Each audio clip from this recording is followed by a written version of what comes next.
Hey, hey, hey, welcome back to Outnumber the Podcast. We are on episode number 44, and today is a follow up from last week's episode on raising boys.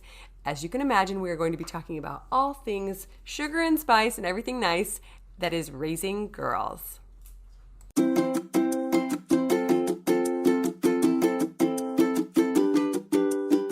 Hello, and welcome to Outnumber the Podcast. I'm Bonnie. And I'm Audrey, and we're homeschooling moms to a combined total of 18 children. We know firsthand that motherhood is full of crazy chaos and overwhelming obligations, but it should also be full of love and laughter. Regardless of where you are on your journey, come join us as we work together to find joy in the chaos of motherhood. Okay, so we're going to every once in a while share a quote with you or a mom hack or something just a little bit different to mix it up. And today's quote is from Sarah Blakely on Instagram. And Bonnie shared this quote the other day on her stories, and I just loved it so much that I wanted to read it aloud to everybody else.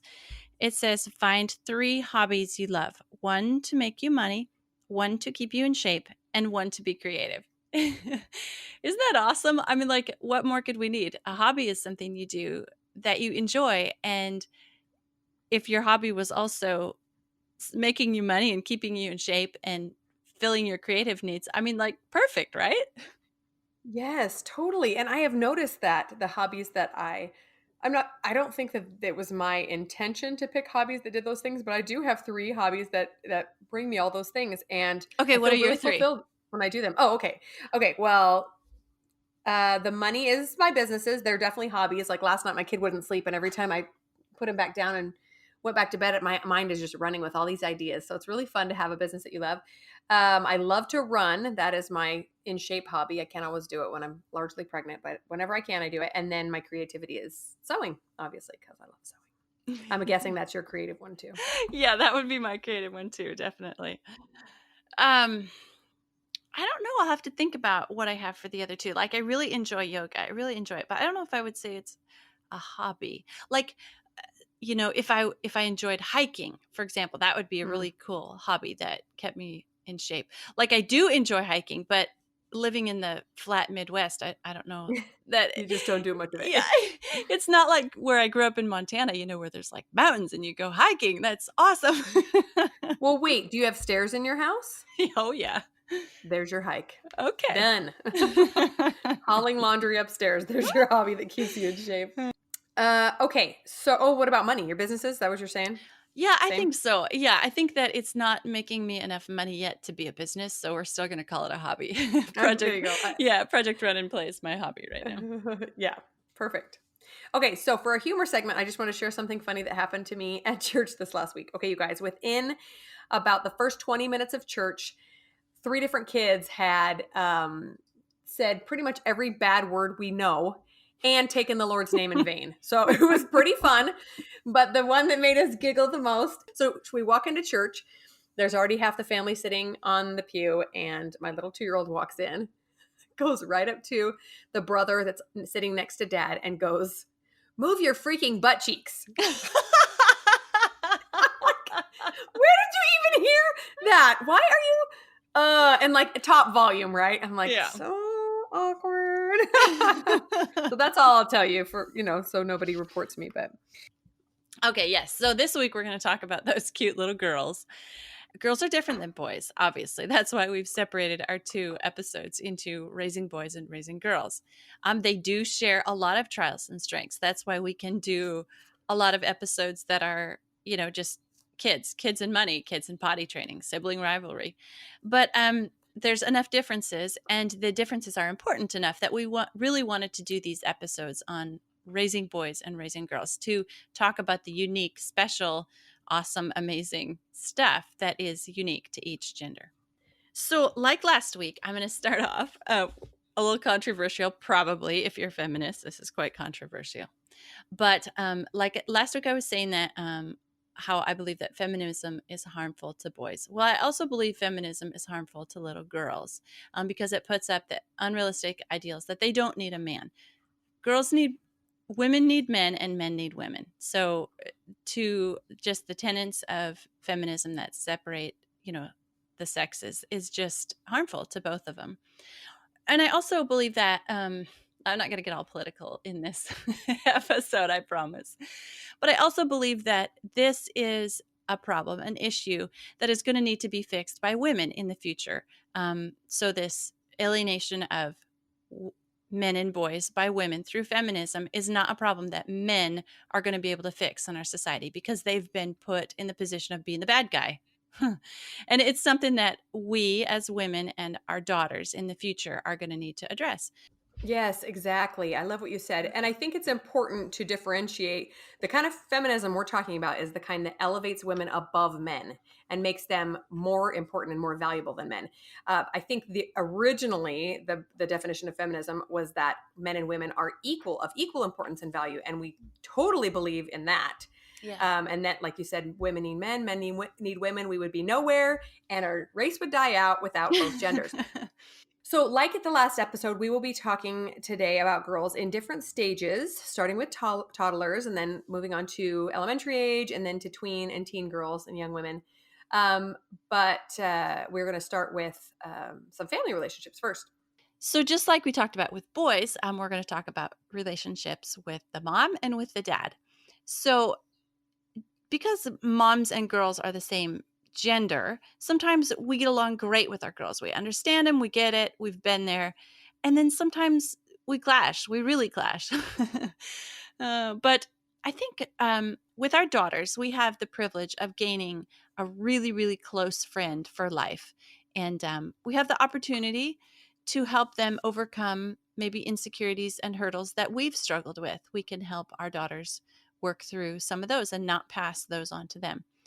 And then with our daughters, we can learn to respect their interests and their personalities, even if they're different than our own, or maybe especially when they're different from our own. I know we talked about in our episode on one time a lot about how getting to know your kids better. And I think this, for me, has been especially true with my daughters.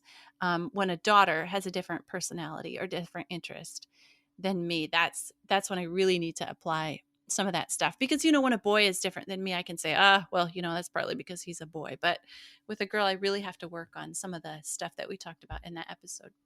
And then my final thought on daughters is that it's really important not to compete or compare with daughters.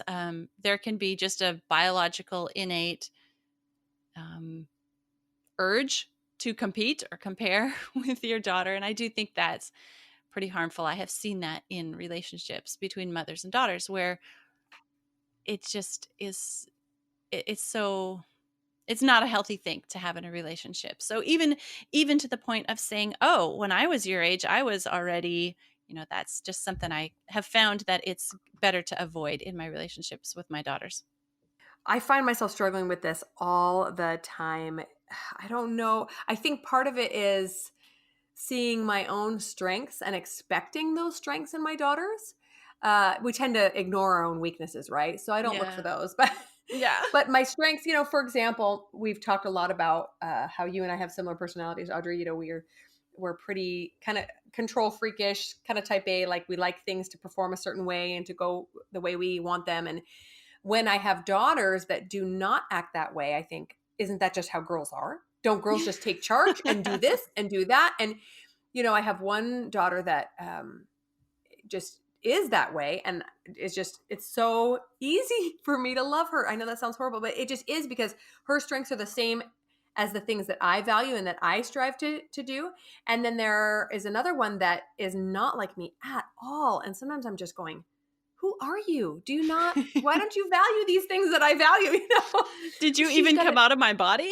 yes, exactly. And she's got a totally different personality. And it is so difficult for me to, um, to really enjoy her and to see her strengths as strengths because they drive me crazy a lot of the time because they're not like me at all. So that can be especially difficult with daughters. And I think exactly because of why you said, because we expect ourselves to be similar to our daughters and we don't realize that we are all unique little bundles of personality and brain waves and actions and everything. Just because we're both girls doesn't mean all that much sometimes. Yeah. And then I would also add, kind of like you said, to beware of projecting our own unfulfilled dreams on our children. I am not going to talk about how I am currently doing that with one of my children, but I am trying to be better. And also your failures. If you are not good at something, don't automatically assume your daughter won't be good at that. Stop for a second and think about, am I just projecting this because we're both girls or because we're similar, or have I let her have a shot at this thing she wants to do? Yeah. Beware of personality clashes, like we said, because you think she's like you. Sometimes, two of the same personality types can have more trouble than two very different ones. And sometimes it's the different ones. It just depends. And then also, I would lastly say, beware of crossing boundaries that should be firm. So it took me many years to figure out the concept of boundaries. And as your children get older, these are so important to realize. I think you talked a little bit about this, Audrey, in the boys episode, and I really appreciated hearing your perspective as a mom of an adult. But to realize that as they become teenagers and adults, there are some things that we really have no business interjecting in. We can Yeah. give them advice all day long, but we cannot control them. And once they're adults, we're not supposed to be actively parenting anymore. We're here to give advice if they ask for it. We're here to offer caution if we see the need, but they have no obligation to listen to us anymore. Sometimes they don't think they have any obligation even when they're 10. But Yeah. point being, I think it's really valuable to put some of those boundaries in place ahead of time and say, I'm going to let my child make this choice because it's their life. I can't control everything. That's so hard.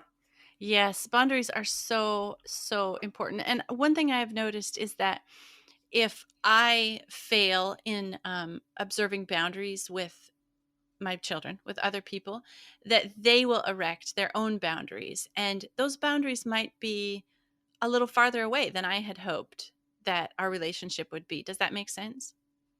Sort of. Give me an example. Okay, so like if like think of a boundary like a fence. So let's say between our lives I'm putting a fence up. Well, there's kind of a gray area in between. The fence could be closer to me or it could be closer to you. Um but if I put up the fence, I'm going to put it where I want it, right? The boundary. But if they put up the fence, they're going to put it where they want it.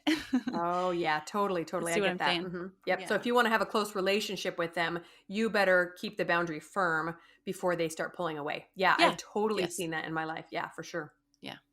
All right. And I'm going to talk more down when we're talking about teens and tweens about separating and putting up boundaries and stuff too. But let's talk about the relationship between a girl and her dad, because that is a super special one. Mm-hmm. I said in our episode on boys, so raising boys, that my husband told me when we had our first boy that little boys are God's gift to a woman. Well, I think the same thing about little girls. They are God's gift to a man. And there's just something so special about a relationship between a dad and his daughter. Mm-hmm. Daddy's girl, right? Daddy's girl. Yeah, yeah. So sweet. I also said that I think boys are a reflection of their relationship with with their mother, and I think the same is true for girls. I think girls, women, are a reflection of their relationship with their father. So that's just another little seed thought to put out there. One thing I love to see is a dad, my husband, spoiling his daughters, just spoiling them, buying them shoes. Or I saw you had a story or something the other day, and your husband was giving your daughters manicures. Yeah. Yeah, Yeah. just I think that a daddy spoiling his little girl is an occasion for a dad to be soft. It's an opportunity where, in their work or in their relationship with other people, they don't have this occasion or this opportunity to be soft, to get in touch with their feminine side or whatever, however you want to say it. And I just see that as such a special part of a relationship between a dad and his daughter. Yes, I agree. I think it's so sweet to see a big, rough and tumble man kind of do something girly that a little girl wants him to just Yeah. because he loves her. So Yeah. sweet. And lastly, I think a daughter is also an opportunity for a dad to be a protector and a provider. Where, as with a son, with boys, they're going to grow out of that protector role a lot sooner than they will with a girl. But I think, like we talk a lot about women and mothers and our mothering intuition, our ability. But I think, in a similar vein, dads have an instinct to be a protector, and daughters definitely give them opportunity to fill the protector and provider role. Yes, that's a very good point too. Yeah, so I was going to say the same thing, that dads and daughters have that similarly special bond like moms and sons. And I think it's because they complement each other, right? Not Yeah. compliment with an I, compliment with an E. You know, Yeah. they're two halves of the same whole, and they can value each other's strengths like we mentioned before. And but I will add a little warning here for moms to beware of the occasional feeling of jealousy that might come up. So I have heard this be an issue for some moms, that when dad starts to spend time with daughters, sometimes the moms can think, wait, that's my husband. And I know that sounds silly, but those are just human emotions, to naturally think of your husband as yours. I have actually seen that in a relationship of some people that, yeah, are close to us. That, yeah, and it turned out so unhealthy and so sad to see that. So, yeah, definitely be aware that you might have a feeling of that, and just acknowledge it, and then let the dad and the and his daughter Yeah. have their time without your, acknowledge that there is jealousy in your own heart, and then you can deal with it instead of Yeah. ignoring it. And you might even want to mention it to your husband, like say, I know this sounds silly, but sometimes when I see you guys spending time together, I'm jealous because we don't get as much time to spend together. And then that means it's time to reevaluate your marital relationship and plan more date nights, or, whatever. Maybe he watches movies with your little girl and you never get a chance to watch a movie with him. So this Friday you're going to plan to do that, or whatever. Yeah. So yeah, totally, totally normal. And also realize how important a father is in a little girl's life. A father figure is just so valuable. And I think it's because of what you say, because there's that tender relationship, there's the opportunity for protector, and because I think that it sets girls up for either positive or negative relationships with men in the future. And that is not a light thing, that's a very serious thing. And so allowing girls to have a great relationship with their dad is really, really valuable. I couldn't agree more. Yeah, absolutely. So, starting with little girls, toddlers, in our experience, um, little girls are feminine and girly and pink and sparkles and unicorns.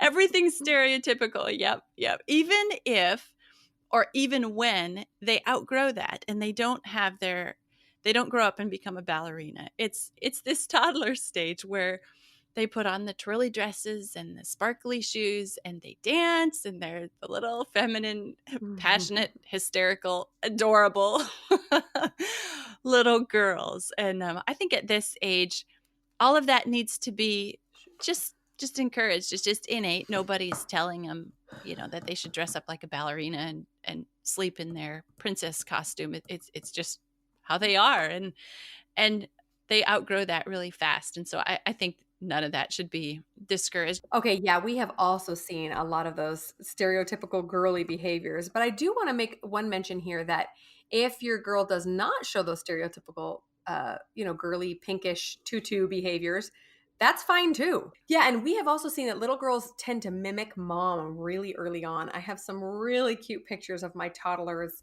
pretending to be pregnant with little baby dolls under their belly, or pretending to nurse a baby. I have my 10-year-old was a toddler when I had the twins. And so we have cute pictures of her nursing two babies at once. It's Aw. just adorable. It's really, really cute. And also the dress ups, wanting to be like mom, wearing dresses and heels and makeup and doing hair, etc. So, there's so much involved in that.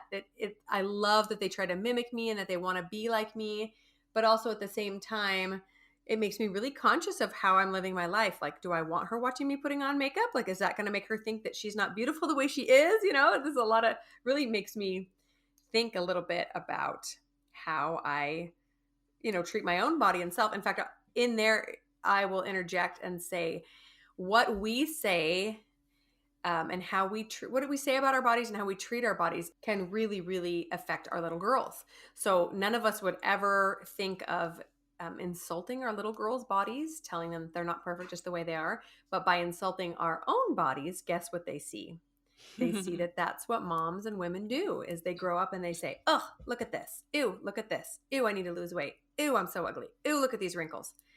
Oh, like, wouldn't that just break your heart to know that that's what you're passing on to your little girl? Like, this this dissatisfaction with this amazing body they've been given. So anyway, I just had to share that, as that's so important to treat yourself Eh, positively. yeah, yeah. I have to say that raising girls scares me way more than Yeah. raising boys because I Yeah. feel like so much of it depends on me, like how I am as a woman.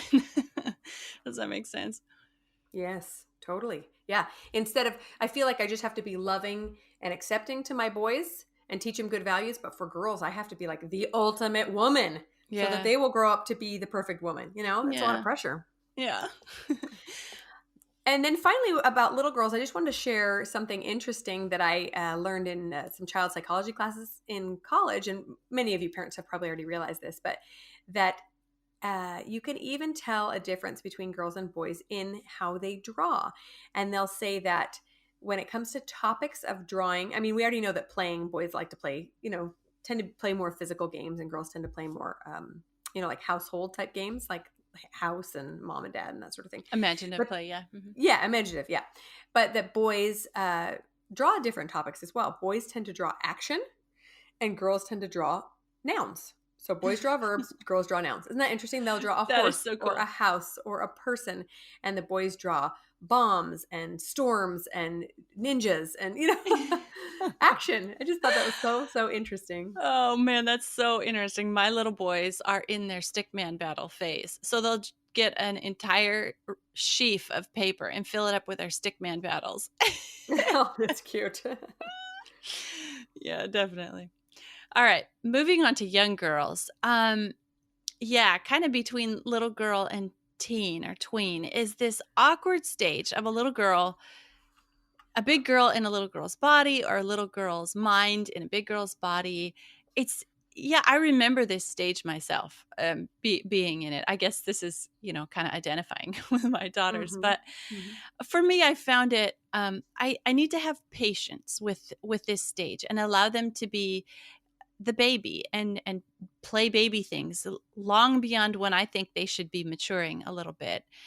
If they're still, doing the little baby things, and just allow them that kind of that petting as long as they need to, emotionally and mentally, especially with our daughters who are homeschooled. There's not really as much social pressure for them to grow up and be interested in whatever thing their peers are interested in. They can still play with Barbies longer than maybe we think is a socially appropriate if they want to, because yeah, it's just kind of this awkward stage. Yeah, I agree. And what's interesting to me is, so I have my oldest girl is only 10. She's right in the middle of this phase of kind of Yeah. easing into the tween years.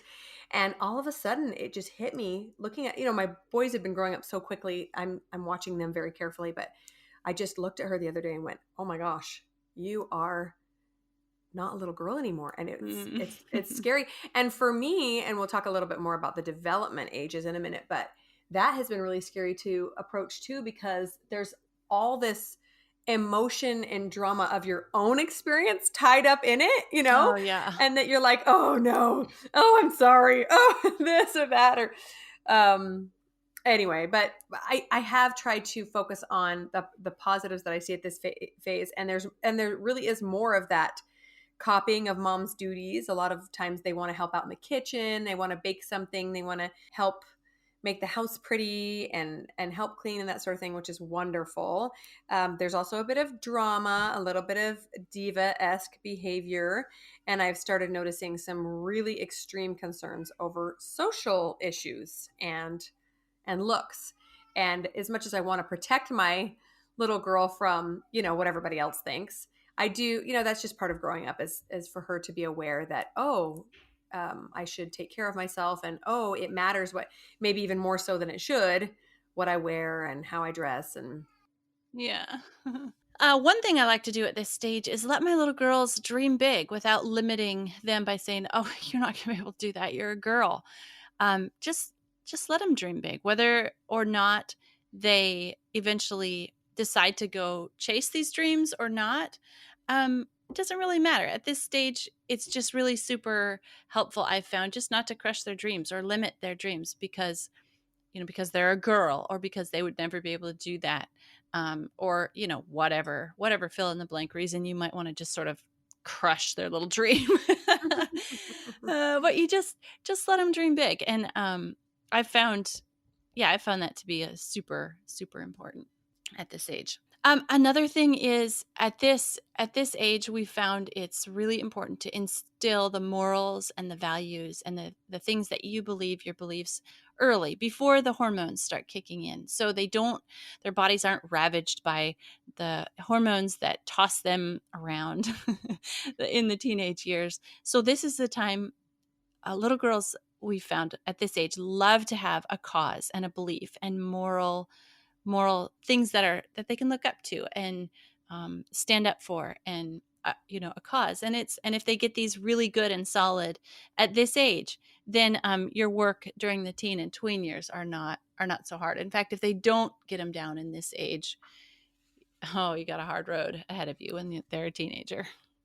Yes, I agree 100%. In fact, I remember being taught as a child that you make moral decisions way ahead of time, way before you're ever put in that scenario, and then you will always make the right choice. And I think about that a lot in regards to my kids. That I think that that's maybe a mistake that the world as a whole is making with kids, is just saying, oh, they're responsible, they'll make the right choice. But no one has taught them early on that this choice will probably bring heartache. This choice will probably bring disaster. Instead, let's make the choices way ahead of time, like you say, before they're making out with some boy in the back seat of a car or something. Like, don't trust them at that point to make the right decision. Help them get a cause and learn those moral lessons early on. Yeah, and then like you said, we start teaching our girls all the homemaking skills at this age. So cooking, cleaning, laundry, all of that. Of course, as I said in our episode on chores, we teach that to our boys too. But it's especially fun for girls at this age to be allowed to, hey, mom, I want to learn how to make donuts. Oh, you do? Okay, great. Let's make donuts. Mm-hmm, And mm-hmm. just kind of along the lines of those dream big without limiting them. Sure, you want to learn how to make a cake with layers and, decorate and all whatever. Sure. Yeah, let's go ahead. And I just kind of have the homemaking skills at this age are just fun adventure play for them. Yeah, and it can be a really good way to connect with a girl or a daughter that maybe you aren't very similar to. I found this with my daughters that I'm not really, really alike, is that we can connect over the things that we enjoy doing, like sewing, crafts, homemaking things, cooking. Those are all things I enjoy. And even though our personalities are very different, my daughter enjoys that too. And so we can do it together and really bond, even while I'm like white knuckling it because flour's going everywhere. Uh, And finally, in this area, I wanted to once again say that it can be difficult to deal with this time of life for your daughter if you had insecurities, in later elementary school or middle school. But it's important not to project those on your daughter. Just assume she is 100% fine and dandy and won't have any of the issues you did, and maybe she won't. And it's mm. important to teach your girls to be tough, but also remain sensitive to their emotions. That balance. I think that sometimes we can indulge too much in the drama, and they're not, and they learn how to get their way by being dramatic. And then alternately, we can teach them incorrectly to shove those emotions down and never cry and never, just the balance. And I think goes the same for boys as well. But sometimes I find myself leaning towards the side of shove those emotions down when there's just been crying all day long. So, Oh, yes. Moving on to teen and tween girls. This is when the puberty hits in, and teach about body development and periods and everything that goes with that. And I know I recommended in our episode on having the talk with girls, teaching about sex, I recommended a really good book, The Care and Keeping of Youth, that I actually give our girls before they hit the teen and tween years so that they'll know what's coming. We can link that book again in the show notes. But uh yeah, that drama, I kind of feel like with before teenage years, it's kind of an act or kind of a manipulative thing that they might be doing to kind of get their way, the drama thing. yeah. But when they hit the teen years, it's not an act. It really is. It looks like a little drama fit to us, but it really is. The hormones are just taking them on a roller coaster ride, and they're not acting. That's how they really feel, even if it Mm, looks, quite dramatic to us. I mean, I remember the hormones and the ups and the downs and the being tossed around, like you're in a boat on the sea and there's a storm and yeah. it's horrible. So, one thing that we started to talk about a little bit earlier is body image with um, at this age. And it's even if we have 100% positive body image as mothers, this is something that's forced on our daughters by society. And we have to fight that. Um, just the ideal body image and body shaming. And there's a lot of talk about inclusivity in size and in body positivity and so on. Body image is such a huge thing at this point in their life. Yeah, and we have to try to help them to come through this body image, the changing body. It's something that is noticed on a woman. Our shape Hmm. changes. It's not like a guy. Their body doesn't go through quite a dramatic change in shape as a woman's body does, and so maybe it's because it's more noticeable that it's a thing. But my two daughters that have gone through the teenage body shape changes, I don't know that I've been the best help that I could be to them, and that I've been successful helping them get victory against everything that is foisted on them through society about what their body should look like. And yeah, it's just, oh my goodness, it's such a struggle. Yeah, there is so much baggage and stuff packaged up into those years. In fact, I think we might need to have a whole podcast episode just on puberty. Because it I is a think so. scary thing for all parties involved, mom, dad, kids, everybody. But you made a good point specifically about the girls and their changing bodies, is that we realize as adults that as their bodies change, they take on almost this power, right? They have the power to draw the head of a man out in public. They have, and it's terrifying for parents because we think, don't you look at my little girl like that. Don't, and we just want to protect them. But that being said, we want to warn them without teaching them to use their body incorrectly for power. Does that make sense? Like that's where I Yeah. struggle is I want to teach you just how important it is to, cover yourself and take care of yourself and protect yourself without teaching you that if you want to rebel, the first thing to do is take your clothes off. Right? Does that make sense? That's where I Yeah. struggle is to that balance. Yeah. One thing I have tried to do with my teenage daughters is every single time I personally have a positive thought, or I hear, let's say, a positive podcast or read a book that's positive. This is all concerning body image. I try to share that with them or encourage them to read the book or listen to that or read the quote or whatever, just to up the sheer amount of positive inputs in their life, because the negative ones, those are going to come at them fast and hard all the Mhm. time, from outside and from inside. And it's the positive ones that there's going to be a deficit of. So I do try to share those, even personal positive body thoughts that I have about myself, because I want them to realize that that's a good thing for a woman to be thinking about themselves. Yes, I love that you said that. And my, even the littlest of little girls are being attacked about their bodies at a young age. I'm going to share another resource later on too, but there's an Instagram account and a blog called Beauty Redefined, and I'll link that. They are amazing, and they go around the world trying to teach women that they are more than a body, that your value does not come from what you look like, that it's inside you. But to counteract that bad stuff that's out there is so important. The other day, I'll just share this really quickly. The other day, my 8-year old, brand new 8-year old, came to me and said, I think I'm going to go on a diet. And I'm like, inside, I'm like, this is not happening. And I'm just calm on the outside. Oh, really? Why do you say that? Because I'm fat. Oh my gosh, I'm going to throw up. Aww. Please, what is happening? Aww. So, anyway, we dug a little bit deeper. Apparently, she'd watched some show with her older sister where a bunch of teenage girls were like, if I pick up another carb, slap it out of my hand. And I was like, that's it. We're canceling Netflix. We're turning off all these. You're never allowed to watch shows again. Anyway, but yes, those negative influences are everywhere, and we have to do our part to protect them. Yeah, and we have to teach them how to deal with them because we can't shield them from the negative inputs. Like they're just going to run into it somewhere no matter how hard we try. So we have to teach them how to deal with the negative inputs. Very wise. Okay, acne.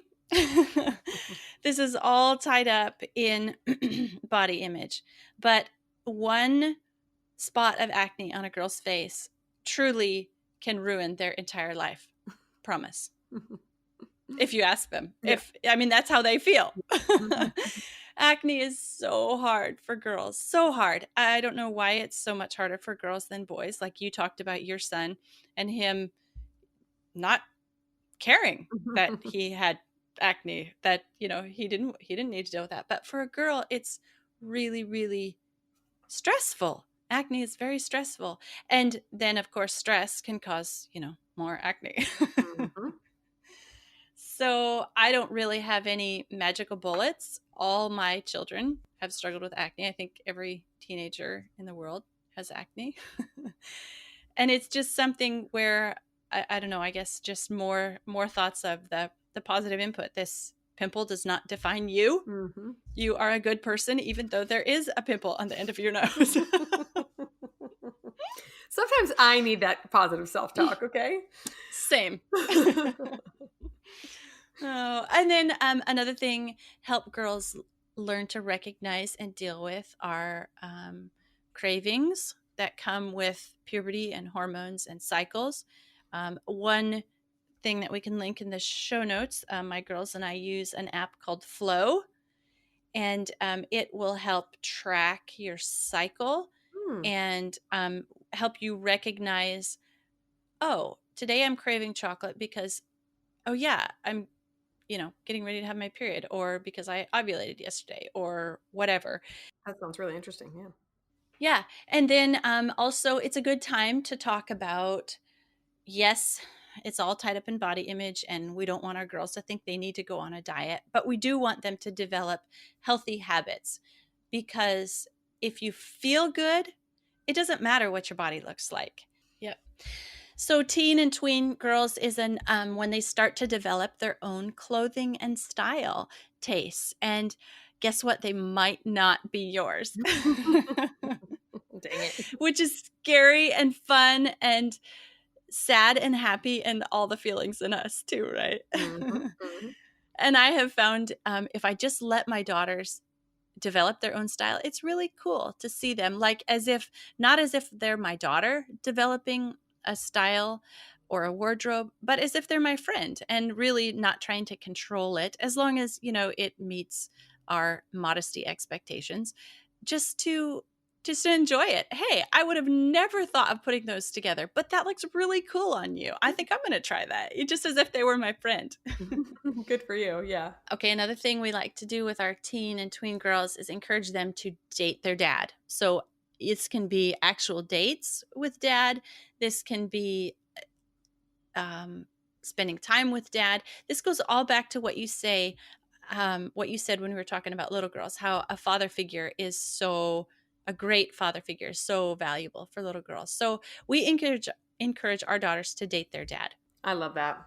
And then during the teen and tween years, there comes a point where they separate from you, and they go through a rebellion, and it can be just a sort of soft disagreeing with everything you say rebellion, and how long and how deep the rebellion is and lasts depends on your reaction to it oftentimes, and also is very dependent on relationships before you get to these years.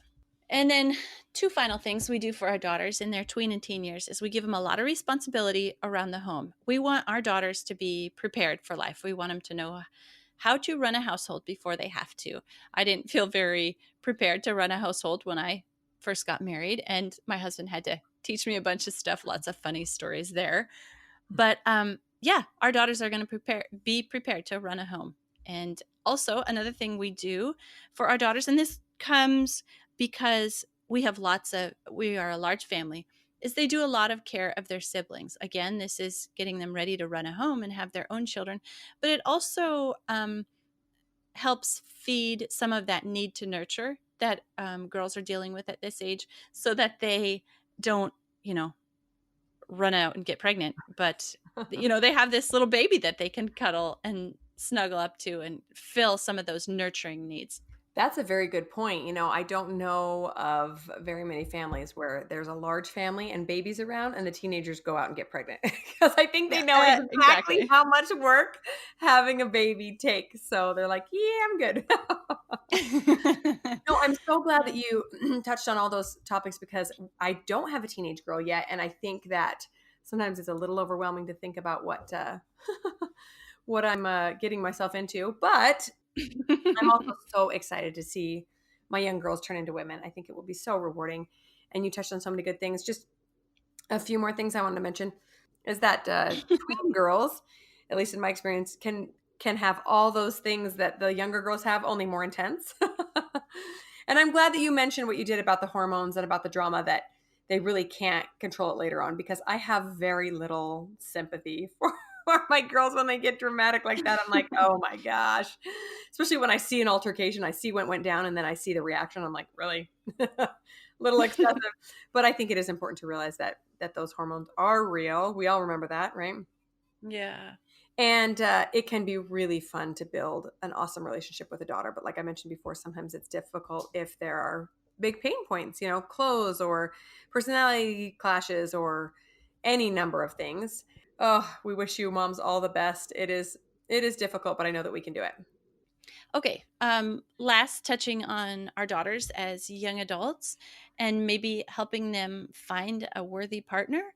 I'm a little bit out of my depth here because neither of my daughters have dated yet. And this is kind of by their choice, kind of by our choice, kind of by their choice. We encouraged them to get their education finished. We encouraged all our children to get their education before they start dating, just to avoid the distraction and the expense and the possible incompletion of their education. So we're encouraging them to get their education or their training that will first, and then go on to find a partner in life. But we do talk a lot. I do talk a lot with my daughters about looking what to look for in a spouse. And of course, because I have a great husband and he's been an awesome father, that's the first thing I point them to. And also encourage them to use their head as well as their heart when they're finding somebody. So try to find somebody who will help build our family for the future, our clan. I mean, we've got this huge clan of children, and then you think about the next generation, if they all get married and have children, and we want somebody, we would like to our children to marry spouses who help unite this great tribe that's coming instead of to be a divider. Okay, and also going back to their education or their training, we encourage our daughters to get training or education that will allow them to raise their family as well, be a mother and raise a family. We realize that a single income might not be a possibility, like a single income family might not be a possibility in the future, but we do encourage our daughters at the young adult, tween, teen, and young adult age to get some training or education that will allow them to be a mother as well as bring in an income. Yes, I love that you brought that up. I think that it can be tricky because, like you mentioned earlier, you want your daughters to be able to dream and reach for the stars, but you also want them to be able to have a family and realize as an adult and a mother that that's where their greatest joy will come, is from being a mother. So to teach them that and to let them know that they can have all the dreams and aspirations in the world, but they will definitely have to have times and seasons for them, and that if they choose to follow a career in their 20s and 30s, then they might be able to have kids after that and they might not. So just to keep all those things in mind, and if at all possible, to teach them to get an education or training on something they could do while their children are home. So yeah, I Yeah. really value that. I also wanted to say that I love you mentioned teaching girls how to use their head and their heart in finding a partner. And this also goes for boys. But how many times are we tempted to do one or the other, right? Well, there's not really a lot of connection, but he's just a great choice, Or, he makes a lot of money and I like him fine. Or the alternative, oh, I'm just so madly in love. Yeah, but he can't support you and, he doesn't like your family, whatever. So I love that connection. I also have no experience in this realm yet, but I hope to raise young women with grace and kindness and gentleness, who also never let anyone hold them back and can run at their dreams and aspirations full force. I know it's a big bill, but I think we can do it. I think we can raise amazing young women. Yeah. Yeah, I hope that, and I think that the way that you and I are living our lives and the values that we're instilling in them, we're teaching them by example about what we want them to be. And I think that's the most important thing for me in raising daughters is to be what I want them to be someday Yeah. and better. I think that is so true, and I hope you're right. It can be tricky, I think, to teach girls these traditional Christian values of being a mother and homemaker, without holding them back from their dreams. But I love that I have been able to do something similar, to raise a family and still follow some of my dreams. And I hope to inspire her to do the same because it has been really fun. And being a mom, nothing compares to that. So that's about all we have for you today. Extra long episode today, but I hope there was lots of little nuggets and tidbits in here for you guys to help encourage you in raising daughters. It's a big job. Sometimes it seems a lot scarier than the boys, but I promise that we can do it. We have a few recommendations we'll link in the show notes for you. Audrey mentioned the book. Tell me again what it's called, Audrey. Yeah, The Care and Keeping of You. It's both a younger girl and an older girl versions. And then the Instagram and website I recommended is Beauty Redefined. Just love them. Follow their Instagram for a good dose of keeping yourself grounded on your body image and teaching your daughters. And then we'll add that app, that Flow app that Audrey recommended. Thanks so much for tuning in. If you've enjoyed this episode, we'd be so grateful if you'd leave us a written review on iTunes. If you have any questions or ideas for future episodes, you can reach us at outnumberthepodcast@gmail.com and find us on Instagram @outnumberthepodcast. See you next week.